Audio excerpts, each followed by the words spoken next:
I kick off these conversations with a question that I'm almost apprehensive to ask you, because we've had jokes about this in the past, but it's been in my direction. Okay. And that is the meaning of your name. And you'll know why I'm laughing. Do you think your parents look at the three of you and think, well, you know what, we got it right the third time?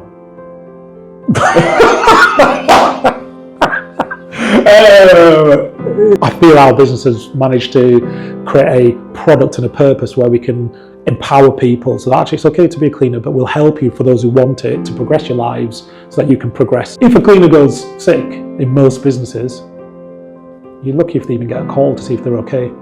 What they do is go, cleaner's sick, can you get someone else in? That's cattle. Mm-hmm. That is like, yeah, get someone else in, because the building is good. Not, whoa, Matt didn't turn up today. Are you okay, Matt? If I didn't turn up to my job, or you didn't, we'll check in on you.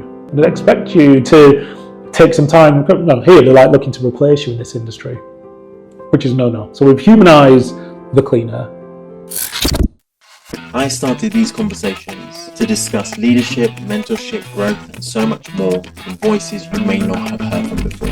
I hope the conversations inspire you, motivate you, and give you something to think about. It's Leadership in Colour from myself, Shezak Khan, supported and powered by me. Welcome to Leadership in Colour. I almost forgot to introduce you to the podcast. And the reason being is because today's tone of conversation is going to be different to what you've experienced in the past. When I say that I'm excited, the excitement is not a nervous energy. It's the fact that I'm catching up with someone that I've known for years, and genuinely, I think it's going to be a laugh. So let me introduce you to my good friend, Matthew Chapman. Thank you. So, who are you, mate? You just said it, no? I'm Matthew Chapman. I'm chief exec of a company called SBFM, but if you want to really know who I am, I'm some guy who was born in Bradford, West Yorkshire, and son of a Jamaican lady and an English man called Philip. Mother's called Beverly. That's who I really am. Nothing more, nothing less. Just a guy. Yeah, and love to the parents, by the way. Thank you. Yeah. Thank you. Yeah. You know, we've got a lot of love for you too. Thank you. I appreciate that. I kick off these conversations with a question that I'm almost apprehensive to ask you, because we've had jokes about this in the past, but it's been in my direction. Okay. And that is the meaning of your name. And you'll know why I'm laughing. Yeah, I remember the meaning of your name. Yeah. This was before ChatGPT, and it was hard to actually find a real meaning. Yeah. I remember the meaning of your name. Yeah. I'm the prince, by the way. No one's asked me. But Sheikh. Okay, so go on. Do you know the meaning of Matthew? I know the meaning of Matthew. Got a predominantly Christian family, biblical meaning. Matthew means gift from God. Gift from God? Yeah, which is ironic. Why? I don't know, because my older brother's called Carlton, which means like the geeky guy from Fresh Prince of Bel-Air, and my younger sister is Helena, and that's probably because Jamaicans couldn't say Eleanor and put an H on it. Helena, which is why I was like, so I've got Matthew, which is like a bit out of kilter of the other two. Do you know what the other two mean? I think it's okay if you don't. No, I think Carlton was like some kind of like nobleman type thing. Okay. I don't know about Helena. Like I say, I think that was just made up. Yeah. Stuck an A on Helen or H on Eleanor. Yeah, nice names though. Yeah. Your parents did well. Yeah. I think my brother was named after the school my dad went to. Oh, Carlton. okay. I think that was his school. Okay. Or a Vauxhall car called Carlton. There was a Vauxhall car. Yeah, there was. Yeah. Vauxhall Carlton. Yeah. That's not so cool. But ironically, your brother is in the auto trade. So if that is true, that's a great story, right? Yeah, absolutely. For his episode. So you're one of three. Yep. And you're the middle child. I'm the middle child. How's that? I always felt like you get balance as middle child. They talk about middle child syndrome quite a bit. Yeah. But I had my brother to look up to. That's all called Carlton. He's very the opposite of Carlton Banks. He was like breakdancing before breakdance was a thing, and he always like cool and used to dress different, listen to like punk, not just hip hop and R&B and rap music.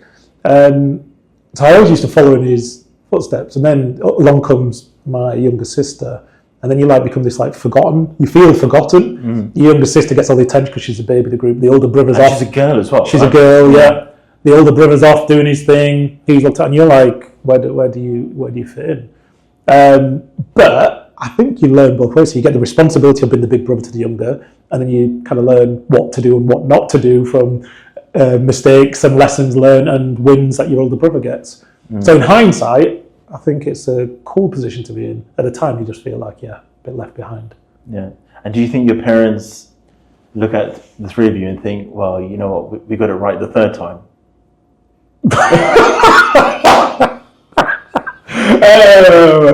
Yeah. She's cool. She's really cool. Yeah. Your sister is like super cool, right? She's like one of the coolest people. Yeah. She's like, she's look up to both of us and goes, I ain't been like those two. Yeah. And she's got like swag and all of her vibes, all of her words. Because I saw her at Carlton's wedding. I think. I don't know if that was I don't think that was the first time I met her. I think the first time I met her was probably, I don't know what it was. Maybe it was like your house party or something like that. It was something in Brighton. Yeah. It was christening, was it? Probably. It might have been christening.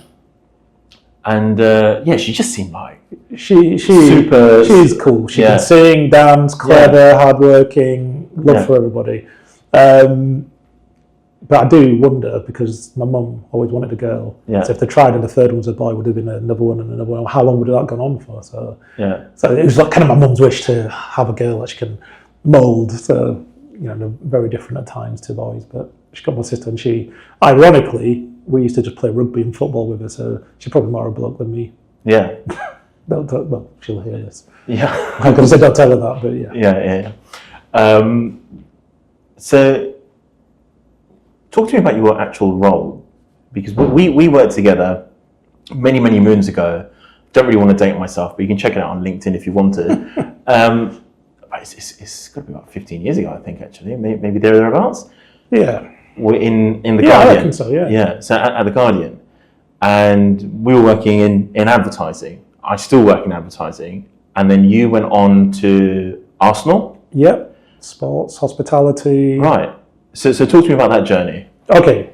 So I think the Guardian was like, it felt like my first professional job. Yeah. And at the time, you don't really fully appreciate how much grounded principles, disciplines you get. So we were in a tricky time in media. There was a lot of move to online. So it was almost like a bit of a, you could say depression, but then came all these opportunities that we got. That's where things are moving more so on TV, digital. But there was little things that they did at the Guardian that I took for granted, like just etiquette in emails. Chat gaps when you meet a client, always have a pen so you show you're interested, and these things that you just think, oh, okay. And then later in life, you're like, actually, when you see it not being done, oh my gosh, these are just grounded basics. And there's a journey from there was... Sorry, I got to say, chat gap was an item in my onboarding at the Guardian.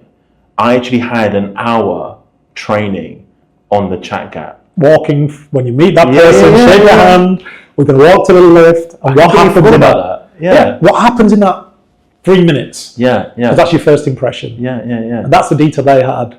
I think the Guardian as well, just on the journey, was really believing in the product. We were sales predominantly. Of course. But you're advising about people coming to you with the challenge they want to advertise, be it for a product or for a person in recruitment advertising. And I love the fact that the Guardian made you really just respect and believe in the product. Yes, it's a left-wing newspaper, but it's what it stood for. Scots Trust. That's right. And they're charitable. It's not about profit, and they separate fact to opinion. All these things. I was like, it's all right. You shouldn't be making stuff up in the media because it influences a lot of people. They're profit-seeking, not profit-making. Correct. Which I heard in our first sort of town hall, and I thought it was a joke. So we're sat in this auditorium because they had a lovely space, even in the old building, and I thought it was a joke, and I realised no one was laughing apart from me, so I had to bite my lip to the point that actually was bleeding a little bit. But you were a bit different. You were a different proposition. Because I remember when you walked in, suit, tie, media man had arrived, the king. Yeah. You'd worked in kind of advertising. I was at Euromoney. I remember. boiler room, man. Yeah, and great organization, but boiler room. most people at The Guardian, when you look back, were people who just moved to London, first job, typically graduate profile, and that was a start point. You'd already gone in a boiler room and make money environment. This was like, no, this is almost like charitable status. And you could argue, actually, you look now, you go to The Guardian, I don't know if you still read it, but they are constantly like, say, please contribute to us, give us some money, because they need us money to survive, because the world is moving at a rapid rate and money does matter. So you wonder how much they'd changed that principle, but you knew how to make money from day one. So I no doubt you were like, what? Yeah, it was just confusing for me. You know, for me, is like, if I said that at Euromoney, you know, like, I'm just seeking profit. I don't know if I'm making it. I would have got fired. But I think but it's a different environment, as you say, and the investment in The Guardian is very different to Euromoney, which had that Daily Mail and General Trust investment in it. Different to News Corp, where I went to later. It's just you know, it's BBC-esque, isn't it? Yeah, absolutely. So, I think The Guardian, and this is not a plug, but we won an award recently in the business outlet, which I'll get to, which was purpose over profit. Okay. Which mattered to me, because that's what The Guardian was. It was what they stood for, and they believed by having this integrity and ethical stance on the world, and basically that fact versus opinion, and letting people know when it's an editor's opinion versus actually what is the truth of the story, mattered. And then the profit will come because people believe in the product. The profit comes secondary. I kind of carried that, and you still need to, I'm in a very, I'd say, competitive environment, aggressive in facilities management. You know, there's not many ways you can differentiate, and we think we found some niches which we can get into if you want. But the main thing is what we stand for, and then people believe in us and follow us, and then the money comes later. The Guardian, I think they really instilled that in me, and maybe it was always in me and in you too. But I really thought, actually, I backed that newspaper. And then obviously they moved to online. So they went from broadsheet to Berliner. Then there was online team. Everyone wanted to be in that digital team. Josh Smith. I remember Josh Smith. Yeah, everyone wanted to be with Josh Smith, and I got a little bit of an opportunity with the partnership role.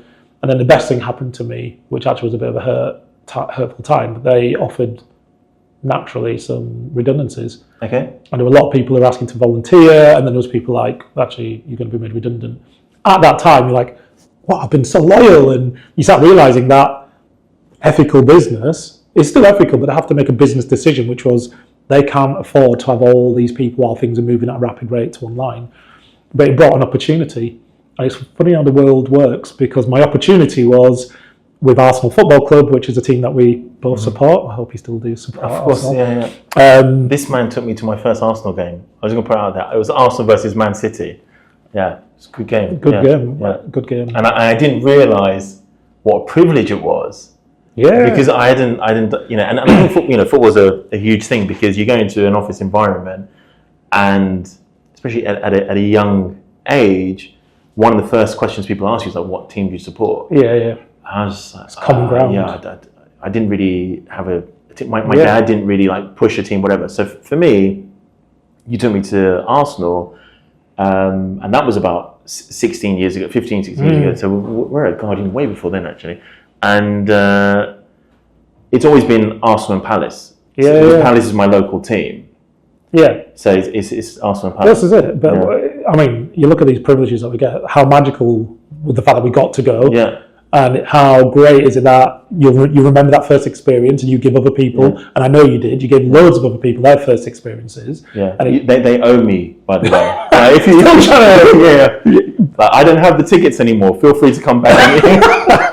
I know that feeling, but you've given that experience, and look at that, you love the product and believe in the team, and here you are giving other people, and that's how the fandom is created. So what were you doing at Arsenal? Oh yeah, sorry. No, step back. Yeah, go on. Is a gentleman called David who worked for Glasgow Rangers and worked in football. I once got a phone call from Manchester United wanting to place an advert at The Guardian for a commercial director. And in short, I shouldn't really do this, but integrity, I said, oh, you know what, before you advertise, I actually know somebody, before you place your half-page advert, I know somebody who'd be a good fit for this role. It's called David. I can make an introduction for you. And this lady's gone, yeah, absolutely. Next thing I introduce David, and I fly him out to Miami to meet the Glazer family. Oh, wow. Yeah, and he gets the job. Nice. And he remembers that he got that job. And then when I knew I was going to be redundant with the Guardian, I put feelers out like everybody would. And he's like, oh, I know somebody at Arsenal Football Club. Let me put you in touch with a guy called Russell at Arsenal. Yeah. I go to Arsenal Football Club, have my interview like everybody else, talk about David says you're a great guy and told me a bit about you. Got the professional grounding of the Guardian. We want people like you coming in, because really football at that stage wasn't as professional as it could be. It was pretty much jobs for the boys, and very much people who've been in the club all my life, and my dad's mum's friend got me in. So I ended up going to Arsenal and worked in the hospitality, seat pagination. Then in my latter season was looking after some of the players' families and VIPs on match day, which was a whole different insight into human connection, realising that you're dealing with and speaking to a sheikh or a billionaire, and they're so humble, and sometimes you're dealing with just a fan on a ticket who talks to you like dirt, and realising, actually, why does this man or lady speak to me with respect, and these people can't? So it gave me this whole spectrum of personalities, and actually the common ground was football connection. But some people just, you start realising the world isn't quite so as sanitised as I think the Guardian made us believe, especially working in London. It's a very, very different environment, right? Absolutely. It was so emotive. The team loses. People are upset. Sales can go down. People are complaining about the club. Why am I paying so much money when they can't buy or sign this player? You're doing that and then you're winning. Everyone, wow, yeah, want to give more and back. And it's a hard product to have because you don't have control over it. Do you think your parents look at the three of you and think, well, you know what, we got it right the third time?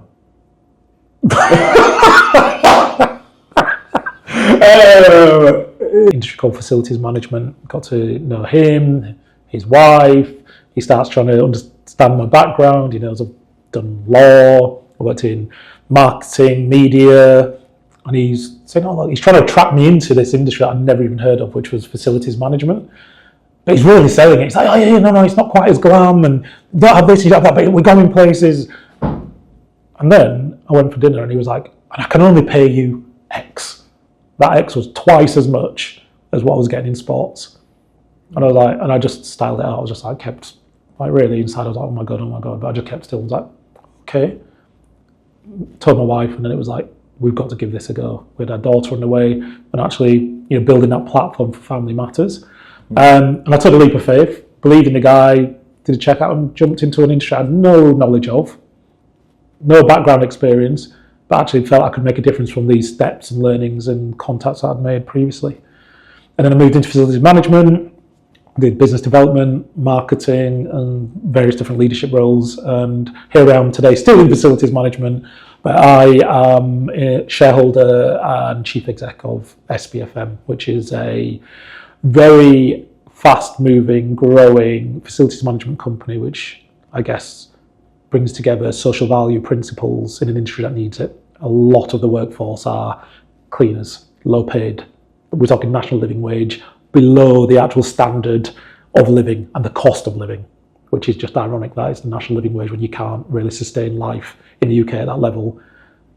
And then it's a hard environment being a cleaner. So I feel our business has managed to create a product and a purpose where we can empower people so that actually it's okay to be a cleaner, but we'll help you, for those who want it, to progress your lives so that you can progress to be like any role you want to be, accounting, project management, leadership, like ourselves. Why not? And we couple that with technology so that we give people insights on themselves, so they don't have to do a good or bad job, because half the time when you're a cleaner, you only ever hear, you don't get a pat on the back, you only ever hear when something's not right and someone has an opinion. And guess what? My opinion may be different to your opinion to someone else in the building. So you get a lot of negativity associated. If something goes missing in the building, first person to blame. Cleaner. Yeah. Cleaner. It's ridiculous, isn't it? It is. That cleaner's really going to make a lot of money out of stealing your whole bunch.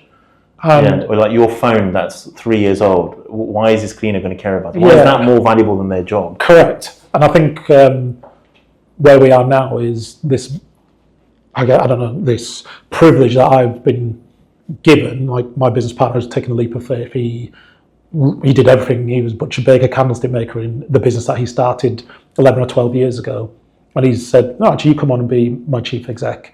And I feel that we've humanised the cleaner. Mm-hmm. That cleaner is Shezad or Shez, who has a beautiful family and has walked whichever paths of life and has their own experiences. Or it's, like my mother, Beverly, been in Jamaica and actually been a nurse and can do these other things. And this is what we try to do, create, actually, it's not cleaner, it's a human being who deserves every single right and respect that we'd expect in an office environment or the built environment.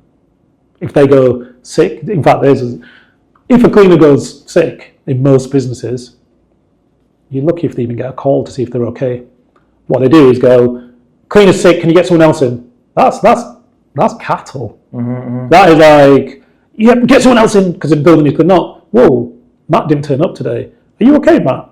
If I didn't turn up to my job or you didn't, they'd check in on you and they'd expect you to take some time. No, here they're like looking to replace you in this industry, which is no. So we've humanised the cleaner.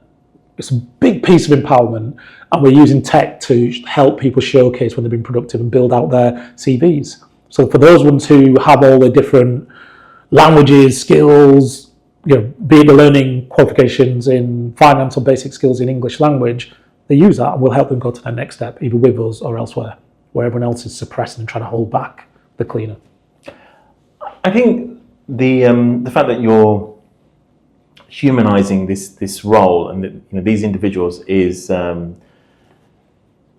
great, right? And I have to admit that I really don't like people who don't acknowledge service people around a building or in any environment. If you're in a restaurant or in an office, and I try my best to take a little bit of time to maybe get to know their name or find out a little bit about them.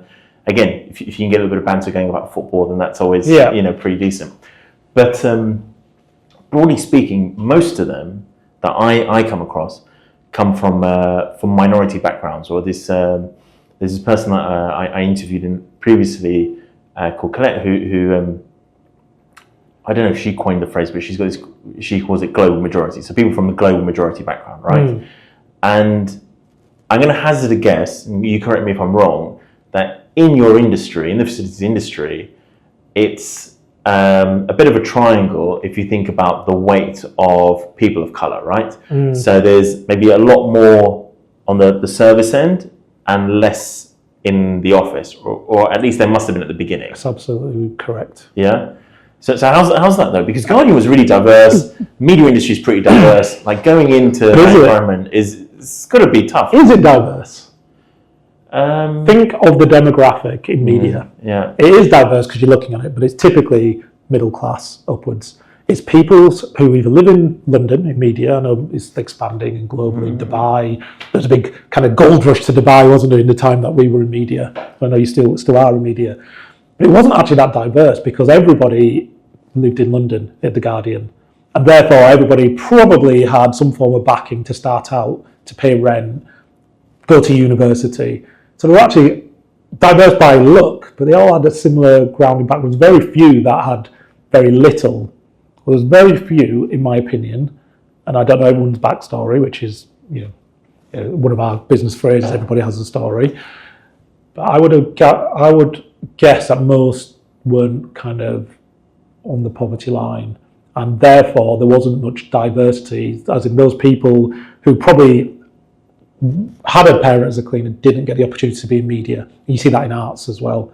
Hence why some people could be a runner for the BBC or ITV, getting paid very little because they could afford it. Yeah, mum and dad will support. I think you're right. I think you're absolutely spot on, because the reality is that it's not that media is not that diverse. The higher up you go, it's not that diverse. There is some diversity for sure, but it's not that diverse.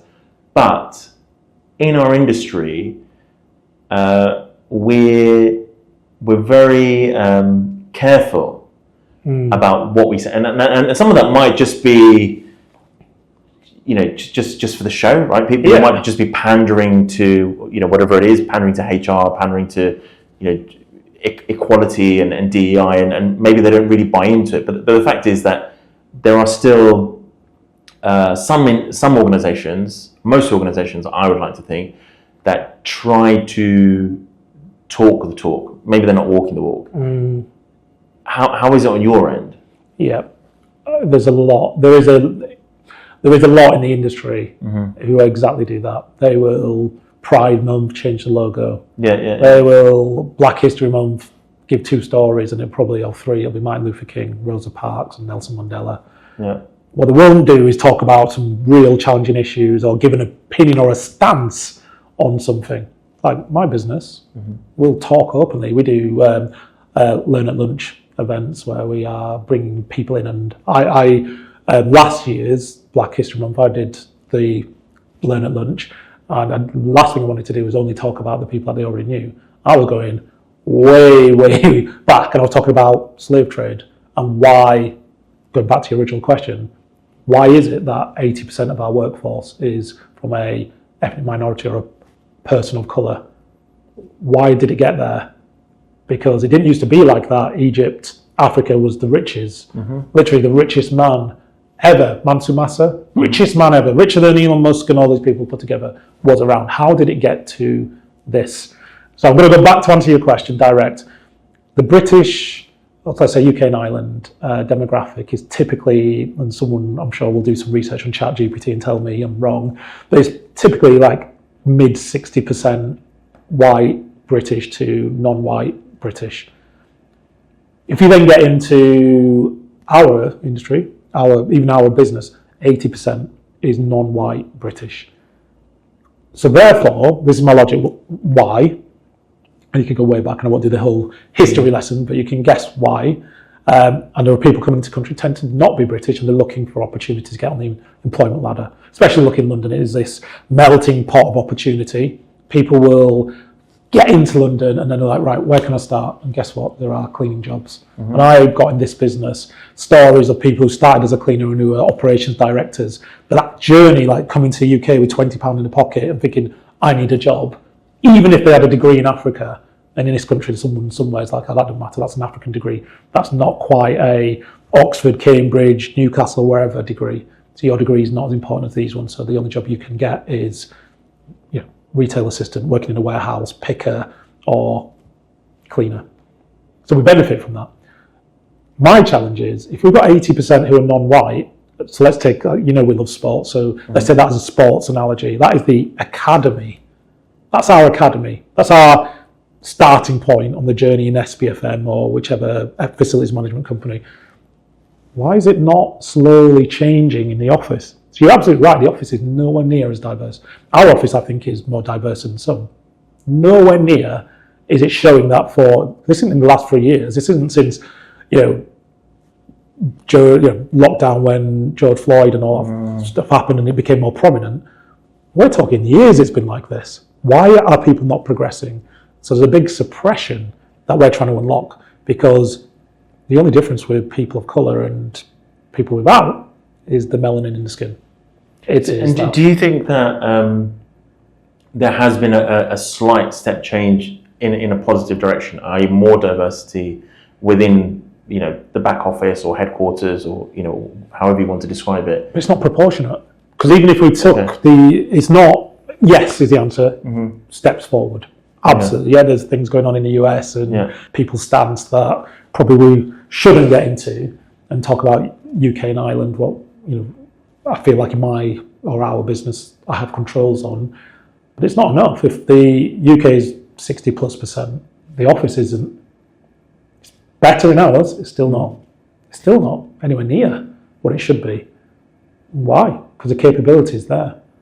So do you have a positive discrimination recruitment mandate? No. Okay. No, and the reason for that is we believe everybody has a story. So what we do is blind CVs, but what we don't do is go, you must recruit or you interview 5 of these people, 2 of them. No quotas. No quotas. Yeah. Just everybody gets given an opportunity, and what we're looking for is and I know a lot of business talk about the values, but we are literally looking for our values, which is be a good person, play as a team. So you need to be good person is kind, respectful, gratitude. Play as a team is the client, but beyond that, the team is your frontline colleague. And notice the difference there, cleaner, frontline colleague. That frontline colleague, the head office colleague, or then actually the management out in the field who you don't always see. So the ops managers, field-based managers. And then the next one is think differently, which is growth mindset. Someone recruiting, we're like, had someone come there with a growth mindset and said, actually, I want to be the best frontline colleague you've got, or I want to be where you're sitting, Shez. And then the second bit of growth mindset is being able to match the competition, but do at least one thing that the competition don't dare to do or don't think about. So most companies can have cleaners. Not every company can have frontline colleagues who are empowered, and then we go to our clients and go, see that frontline colleague? They'd be a great employee to you, because I know you're trying to recruit Mr. or Mrs. Logistics or retail. Why don't you take our colleague here? Not many companies do that because they want to keep the best for themselves. We're doing the opposite. We're like going, we want this person to progress with us, and if we can't take them on this journey, take them. And we don't charge for it. There's no recruitment fee, and this is the purpose of a profit. This is, you take this person because you've got more opportunities in your retail or grocery business, and give them that whole talent trajectory that we can't, because they are good. And that's how we then motivate and sell the story to try and empower the next people. And so we're looking for good person, good people who play as a team, think differently, and then make a positive impact, so that they don't forget how they felt when this business called SBFM took them on this magical journey and said, do you know what, we want you to lead positively if it's better for you. We don't begrudge you. And then they inspire the next generation to come into our business. That's the model. But that sounds like very much like a, Southampton feeder team from 10 years ago, like it's common sense. It's not. No, but that's is a thought process that we can invest in these people. We can take them as far as we can take them. But if we can't take them further, and we can see an opportunity somewhere else, then we're going to allow them to go. Okay, right. But it's not. It's common sense. And guess so. The profit can come because guess what? The end client is like, great. We work in retail, and we're helping what is a hard to fill job. So I don't know, retail assistant. You speak to, and you remember one of our colleagues, Monier, worked at Indeed, and they had a great model for jobs advertising. But the insights that they actually have were like telling us that a frontline colleague, a cleaner, the next thing they search was warehouse operative or retail operative or assistant. So therefore, we can go to our clients who typically are logistics or retailers. We've got 9,000 people. We've actually got more, and I'll explain this. This is the most simplest thing. But we've got 9,000 people who would love, the majority, because some want to be a cleaner and take pride and love what they do. But we've got potentially 9,000 who could be your next employee, who are searching on Indeed saying they'd like to work for you, and you're struggling to recruit, be it at Christmas or whichever. And then the profit comes because they go, we'll stick with this facilities management company because they're helping uplift us and fit to our business strategy. Other companies, quite frankly, it's like, no, I've got my best cleaner, Matt, or Shez, I'll keep him cleaning, he's damn good. He's productive. He gets all that stuff done. I need him. No, I need him is not the answer. What does Matt or Shez need for their progression, for their families or their objectives of life? And that's where we go.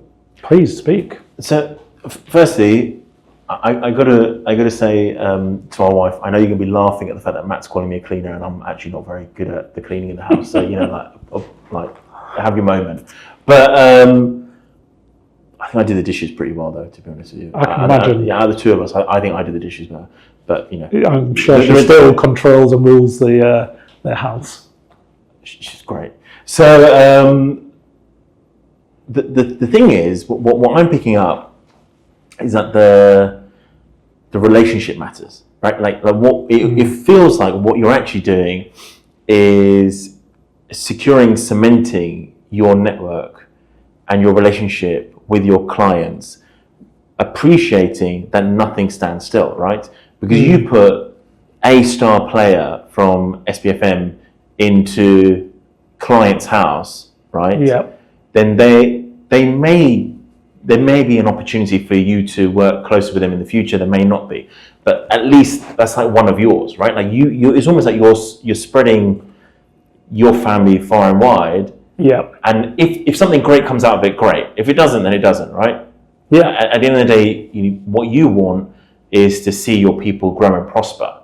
Correct. But also as a byproduct of it, if you allow them to grow and prosper within, your neighbouring families, right, i.e. your clients' houses, then that's only strengthening your relationship with your clients. And again, going back to the point before, is that it's a highly competitive industry that you're in for facilities management. So if this is one thing that you can do over and beyond your competition, then again, you're saying top of mind, because they say, oh, right, where did we get this A-star player from? Where did this person come from? Like, they're amazing. Oh, actually, we were referred by, like, it's absolutely that. Yeah. And that matters. But how you make that person feel, they're going to remember it. Yeah. How we felt at the true. Guardian, they're going to remember that, and they're going to be, let's face it, a lot of people, it is referral, especially in our industry, because a lot of the recruitment has been for years. Actually, frontline colleague goes, yeah, there's a vacancy there. I know somebody, because their community, their network, whatever, like walk of life or demographic, they typically know somebody who would take that job. So actually, but if you can get them so they're so believing in the product, as in the business they work for, and they made them feel so special because they helped either person X move on or they're helping them progress, they're going to tell that person, come and work for this company over all those other competitors in the 90 billion industry. And that's the most simple thing. But you're absolutely right. We want people to progress, which just seems like human. Surely we shouldn't be tearing people down. But the difference is, because I'm using the word competition, but I'm here talking about it, and I've been talking about it in our industry for 12 to 14 years, because I want other companies to do it, because we're 9,000 people who will tell, I don't know, however many themselves, but we're relatively mid-sized in our industry. There is companies with 100,000 workforce who could do this. It doesn't cost a thing, really, if you think about it. Just doing the right thing. It's doing the right thing.